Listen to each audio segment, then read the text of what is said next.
Hello दोस्तों, कैसे आप सब। मेरा नाम है प्रेम और स्वागत करता हूं आपका हमारे यूट्यूब चैनल में जिसका नाम है स्माइल फॉर हैप्पी। तो दोस्तों, आज मैं आपको बहुत ही इंटरेस्टिंग फैक्ट्स बताने वाला हूं जिन्हें सुनने के बाद आप कहेंगे क्या बात है सर, क्या बात है सर, क्या बात है, ये बात है। तो वीडियो को पूरा देखें और अभी तक हमारे चैनल को सब्सक्राइब ना करा हो तो सब्सक्राइब कर दे और घंटा भी दबा दे ताकि आपसे अगली वीडियो मिस ना हो सके। आप लोग वीडियोस देख लेते हो मगर सब्सक्राइब नहीं करते, तो जल्दी से सब्सक्राइब कर दो।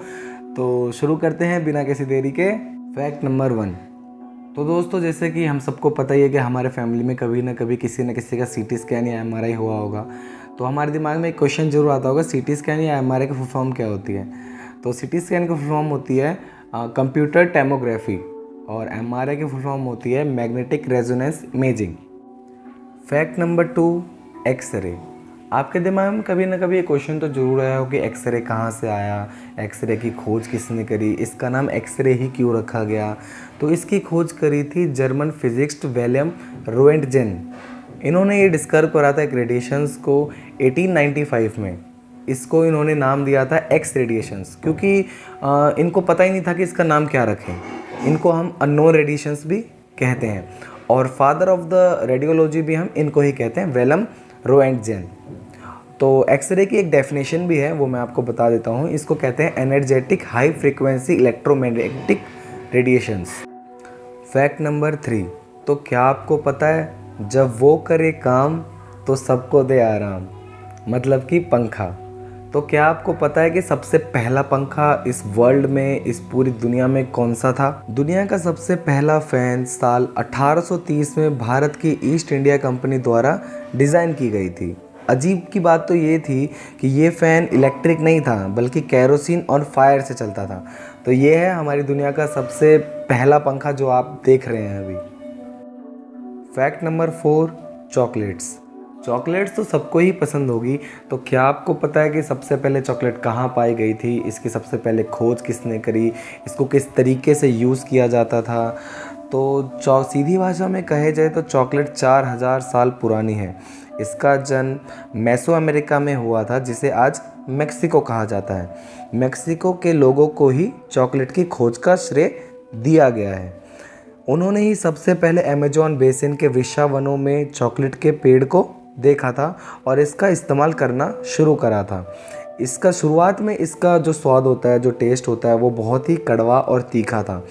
चॉकलेट को मुद्रा के टाइप में भी इस्तेमाल कर सकते थे, मतलब कि जैसे कि पहले नमक का इस्तेमाल होता था कि नमक देंगे तो हमें कोई सामग्री मिलेगी, तो चॉकलेट का भी इसी तरीके से यूज़ करते थे पहले। फैक्ट नंबर 5, ये बहुत ही इंटरेस्टिंग फैक्ट है। शिमला मिर्च को हम देख के ही बता सकते हैं कि वो मेल है या वो फीमेल है। जो फ़ोटो आप अभी अपनी स्क्रीन पे देख रहे हो, जिसमें 3 ड्रम हैं वो मेल्स हैं और जिसमें 4 ड्रम हैं वो फीमेल्स हैं।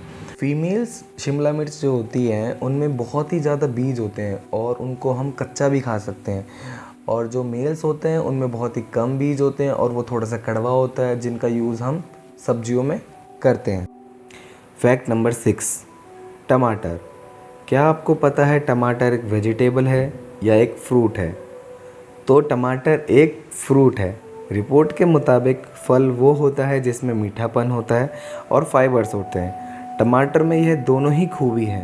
चौंकाने वाली बात तो ये है कि इसकी खूबी के आधार पर ऑक्सफोर्ड डिक्शनरी ने इसे फल की श्रेणी में शामिल किया है। डिक्शनरी के मुताबिक टमाटर एक ऐसा मुलायम लाल फल है जिसमें जूस होता है, पर उससे सब्जी की तरह या कच्चा भी इस्तेमाल किया जा सकता है। यहीं पर कैम्ब्रिज की डिक्शनरी ने भी टमाटर को लाल गोल फल लिखा है। इसे बहुत सारे बीज होते हैं। तो आपको क्या लगता है, टमाटर एक फल है या फिर एक सब्जी है। लोग इसको सब्जी पे भी यूज़ करते हैं, लोग इसको फल की तरह भी यूज़ करते हैं, मगर टमाटर एक फल है। Fact number 7। तो क्या आपको पता है कि इस पूरे वर्ल्ड में सबसे ज़्यादा खेलने वाला कौन सा स्पोर्ट्स है। तो वो है वॉलीबॉल। इसे करीब 800 मिलियन लोग खेलते हैं और इसे हर देश में खेला जाता है, जैसे कि वेस्टर्न यूरोप, नॉर्थ अमेरिका और हमारे इंडिया में भी काफ़ी खेलते हैं। तो ये बहुत ही फेमस स्पोर्ट्स है, बहुत लोग खेलते हैं इसको और इसे खेलने में बहुत मज़ा भी आता है।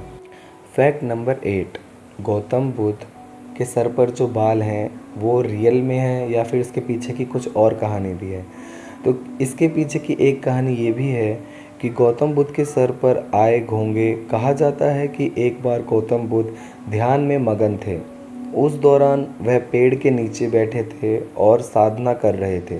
और साधना करते करते मतलब बहुत ही ज़्यादा मेडिटेशन करते करते टाइम वो बहुत ही डीप मेडिटेशन में चले गए। बहुत ही ध्यान लगा लिया उन्होंने और जो सूरज था वो ठीक उनके सर के ऊपर था।